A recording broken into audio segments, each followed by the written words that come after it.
ओम नमः शिवाय, ओम नमः शिवाय, ओम नमः शिवाय। और सभी भक्तों का स्वागत है आपके अपने YouTube चैनल रामकृष्ण जी शिवम स्टूडियो में। मैं रामकृष्ण शास्त्री आगरा से आप लोगों के बीच में धार्मिक कथाएं, व्रत कथाएं एवं अन्य जानकारी लेकर के आता रहता हूं। तो आज की जानकारी है फाल्गुन मास की कथा 15वें अध्याय की, और शिव पुराण कथा का विद्येश्वर संहिता का अध्याय संख्या 11 है।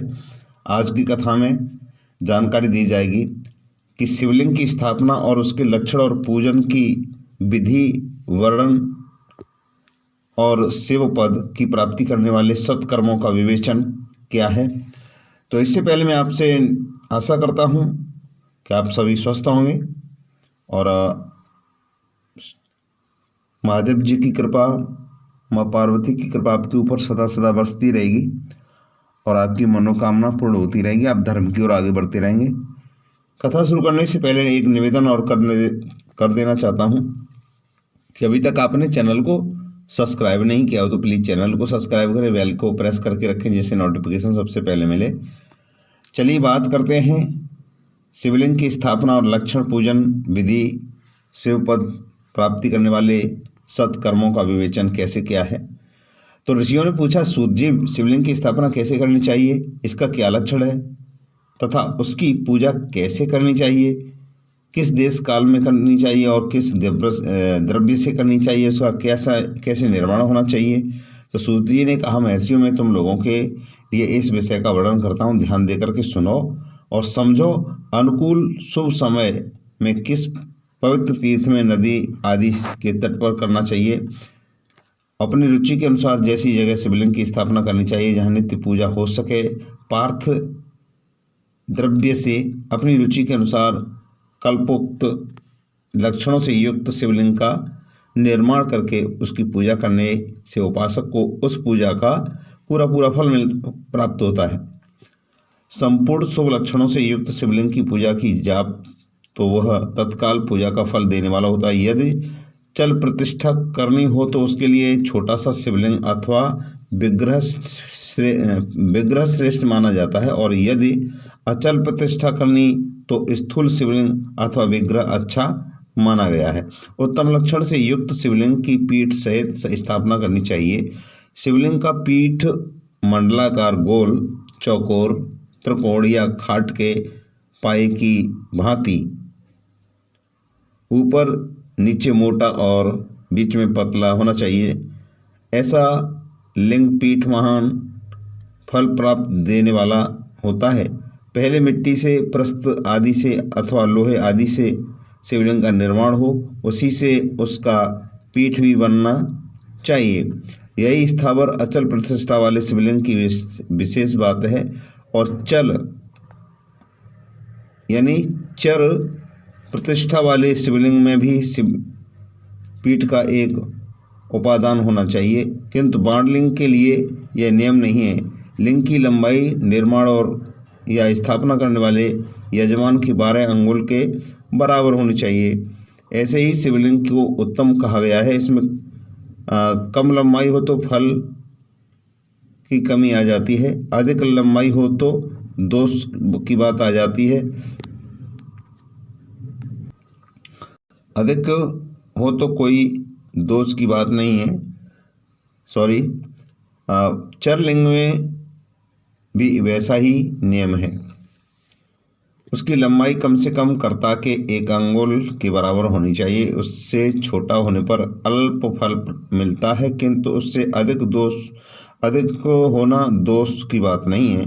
यजमान को चाहिए कि वह पहले शिल्प शास्त्र के अनुसार एक विमान या देवालय बनवाए जो देवगणों की मूर्ति से अलंकृत हो। उसका गृह बहुत ही सुदृढ़ और दर्पण के समान स्वच्छ हो। उसे 9 प्रकार के रत्नों से विभूषित किया जाता है। उसमें पूर्व और पश्चिम 2 दिशाओं में 2 मुख्य द्वार हों। जहाँ शिवलिंग की स्थापना करनी हो उस स्थान के गर्त में नीलम, लाल, विदुर, श्याम, मरकत मोती, मूंगा, गोमद और हीरा, इन 9 रत्नों को तथा अन्य महत्वपूर्ण द्रव्यों को वैदिक स्थानों के साथ छोड़ें। सद्धोजात आदि 5 वैदिक मंत्रों द्वारा ओम सद्धोजातं प्रपद्यामि, सद्धोजाताय वे नमो नमः, भद्रे भद्रे भवेनाति भवे भवस्वमा भवे दुर्भावाय नमः। ओम वामदेवाय नमो, ज्येष्ठाय नमः, श्रेष्ठाय नमो, रुद्राय नमः, कालाय नमः, कलविकराय नमो, बलविकराय नमो, बलाय नमो, बल प्रथमनाय नमः, सर्वभूत दमनाय नमो, नमोर्मस्वाय नमः। इस तरीके से इन मंत्रों का जाप करके शिवलिंग का 5 स्थानों में क्रम से पूजन करके अग्नि हविष की अनेक आहुतियाँ दें और परिवार सहित मेरी पूजा करके गुरु स्वरूप आचार्य को धन से तथा भाई बंधुओं को मनचाही वस्तुओं से संतुष्ट करें।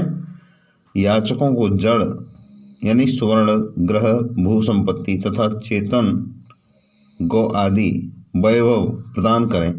स्थावर जंगम सभी जीवों को यत्नपूर्वक संतुष्ट करके एक गड्ढे में स्वर्ण तथा 9 प्रकार के रत्न भरकर सद्धो जाते आदि वैदिक मंत्रों का उच्चारण करके परम कल्याणी महादेव जी का ध्यान करें। तत्पश्चात नाद घोष से युक्त महामंत्र ओमकार करके ओम उक्त गड्ढे में शिवलिंग की स्थापना करके उसे पीठ से संयुक्त करें। इस प्रकार पीठ युक्त लिंग की स्थापना करके उसे नित्य लेप दीर्घ काल तक टिके रहने वाला मसाले से जोड़ करके स्थिर करें। इसी प्रकार वहाँ परम सुंदर वेर यानी मूर्ति की स्थापना करनी चाहिए। सारांश यह है कि भूमि संस्कार आदि की सारी विधि जैसी लिंग प्रतिष्ठा के लिए कही गई है, स्थावर जंग को सींचे आदि के द्वारा सेवा करनी चाहिए। जंगम लिंग को आहार एवं जल आदि देकर तृप्त करना उचित है। उन स्थावर जंगम जीवों को सुख पहुँचने से अनुरक्त होना भगवान शिव का पूजन। ऐसा विद्वान पुरुष मानते हैं जो चराचर जीवों को भी भगवान शंकर के प्रतीक मानकर उनका पूजन करना चाहिए। इस तरह महालिंग की स्थापना करके विविध उपचारों द्वारा उसका पूजन करें। अपनी शक्ति के अनुसार नित्य पूजा करनी चाहिए और देवालय के पास ध्वजारोहण आदि करना चाहिए। शिवलिंग साक्षात शिव का पद प्रदान करने वाला है अथवा चरलिंग में 16 उपचारों द्वारा यथोचित रीति के से क्रम से पूजन करें। यह पूजन भी शिव पद प्रदान करने वाला है। आवाहन, आसन, अर्ध पाद्य, पादांग, आचमन, अभ्यंग पूर्वक स्नान, वस्त्र एवं यज्ञोपवीत, गंध, पुष्प, धूप, दीप, नैवेद्य, तांबूल समर्पण, नीराजन, नमस्कार और विसर्जन, ये 16 उपचार हैं। अथवा अर्घ से लेकर के नैवेद्य तक विधिवत पूजन करें। अभिषेक, नैवेद्य, नमस्कार, तर्पण ये सब यथाशक्ति नित्य करें। इस तरह किया हुआ शिव का पूजन शिव पद की प्राप्ति कराने वाला होता है। अथवा किसी मनुष्य के द्वारा स्थापित शिवलिंग में, ऋषियों द्वारा स्थापित शिवलिंग में, देवताओं द्वारा स्थापित शिवलिंग में, अपने आप प्रकट हुए स्वयंभू लिंग में तथा अपने द्वारा नूतन स्थापित हुए शिवलिंग में भी उपचार समर्पण पूर्वक जैसे तैसे पूजन करने से या पूजन की सामग्री देने से भी मनुष्य ऊपर को कुछ कहा जाता है, ऊपर जो कुछ कहा जाता है वो सारा फल प्राप्त कर लेता है। जो ऊपर जो बताया अभी, क्रम से परिक्रमा और नमस्कार करने से भी शिवलिंग से पद की प्राप्ति कराने वाला होता है। यदि निम्न पूर्वक शिवलिंग का दर्शन मात्र कर लिया जाए तो वह कल्याणप्रद होता है।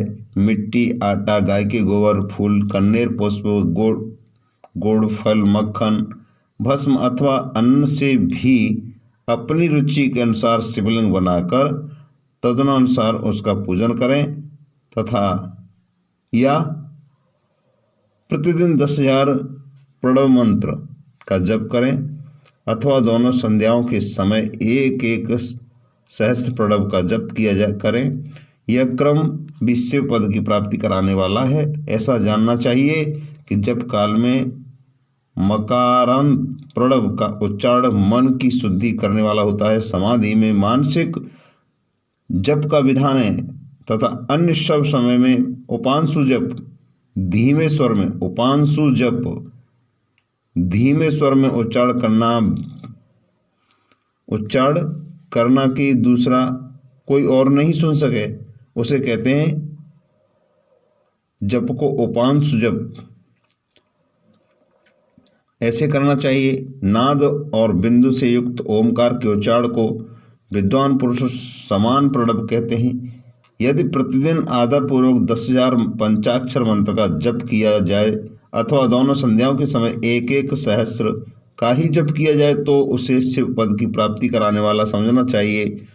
ब्राह्मणों के लिए आदि में प्रणव से युक्त पंचाक्षर युक्त अच्छा बताया है। कलश से किया हुआ स्नान, मंत्र की दीक्षा, मात्रकाओं का न्यास, सत्य से पवित्र और अन्य करणवाला ब्राह्मण और ज्ञानी गुरु, इन सब को उत्तम माना गया है। द्विजों के लिए नमः शिवाय के उच्चारण का विधान है।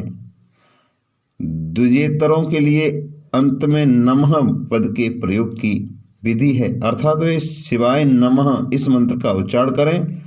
स्त्रियों के लिए भी कहीं कहीं विधि पूर्वक नमोन्त उच्चारण का ही विधान है, अर्थात वे भी शिवाय नमः का ही जप करें। कोई ऋषि ब्राह्मण की स्त्रियों के लिए नमः पूर्वक शिवाय के जप की अनुमति देते हैं, अर्थात नमः शिवाय का जप करें। पंचाक्षर का 5 करोड़ जप करके मनुष्य भगवान शिव सदाशिव के समान हो जाता है और 1, 2, 3 अथवा 4 करोड़ का जप करने से क्रमशः ब्रह्मा, विष्णु, रुद्र, महेश्वर का पद प्राप्त होता है। अथवा मंत्र में जितने अक्षर हैं उनका पृथक पृथक एक लाख जप करे अथवा समस्त अक्षरों का एक साथ ही जितने अक्षरों उतने लाख जप करे।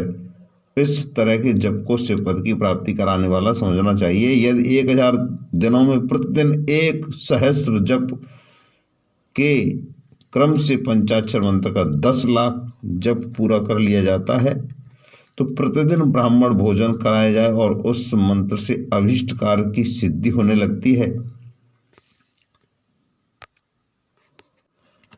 ब्राह्मणों को चाहिए कि प्रतिदिन प्रातःकाल 1060 बार गायत्री का जप करें। ऐसा होने पर गायत्री क्रमशः शिव का पद प्रदान करने वाली है।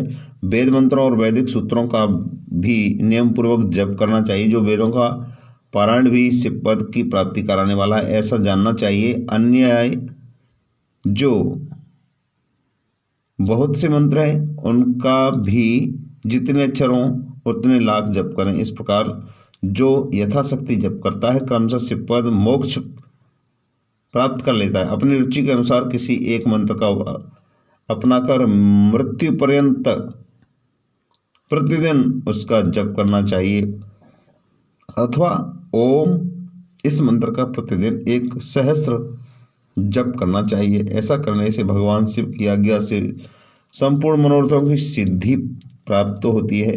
जो मनुष्य भगवान शिव के लिए फुलवाड़ी या बगीचा आदि लगाता है तथा शिव के सेवा कार्य के लिए मंदिर में झाड़ने बुहारने आदि की व्यवस्था करता है, वह इस पुण्य कर्म को करके शिव पद प्राप्त कर लेता है। भगवान शिव के जो काशी आदि क्षेत्र हैं उनमें भक्तिपूर्वक नित्य निवास करें, वह जड़ चेतन सभी को भोग और मोक्ष देने वाला होता है। अतः विद्वान पुरुष को भगवान शिव के क्षेत्र में आमरण निवास करना चाहिए। पुण्य क्षेत्र में स्थिति बावड़ी, कुआं और पोखरे आदि को शिवगंगा समझना चाहिए। भगवान शिव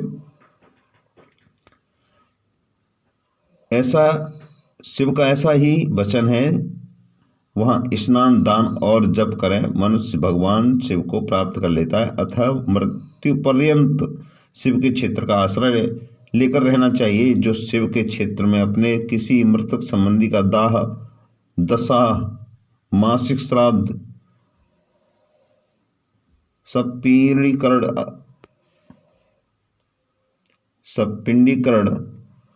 अथवा वार्षिक श्रद्धा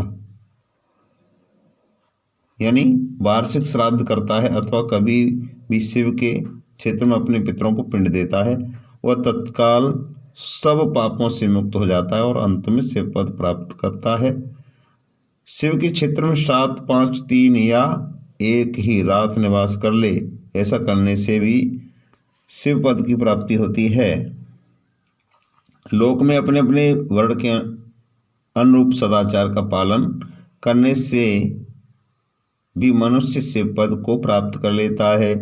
वर्णानुसार आचरण से तथा भक्तिभाव से वह अपने सत्कर्म का अतिशय फल पाता है। कामना पूर्वक किए हुए अपने कर्म के अभीष्ट फल को शीघ्र ही पा लेता है। निष्काम भाव से किया हुआ सारा कर्म साक्षात से पद की प्राप्ति करने वाला होता है। दिन के 3 भाग होते हैं, प्रातः, मध्याह्न, संध्या, और इन तीनों में क्रम से एक एक प्रकार के कर्म का संपादन किया जाता है। प्रातः काल को शास्त्र विहित नित्य कर्म के अनुष्ठान का समय जानना चाहिए और मध्याह्न काल सकाम कर्म के लिए उपयोगी है तथा सायंकाल शांति कर्म के उपयुक्त ऐसा जानना चाहिए। इसी प्रकार रात्रि में भी जो समय है उसका विभाजन किया है कि रात्र के 4 पहरों में से बीच के 2 पहर उन्हें निषिद्ध काल कहा गया है, यानी विशेषतः उसी काल में हुई भगवान शिव की पूजा अभिष्ट फल को देने वाली होती है। ऐसा जानकर कर्म करने वाला मनुष्य यथोक्त फल का भागी होता है। विशेषकर कलयुग में कर्म से ही फल की प्राप्ति होती है। अपने अपने अधिकार के अनुसार ऊपर कहे किसी भी कर्म के अनुसार शिवाराधना करने वाला पुरुष यदि सदाचारी है और पाप से डरता है तो उन कर्मों को पूरा फल अवश्य प्राप्त कर लेगा।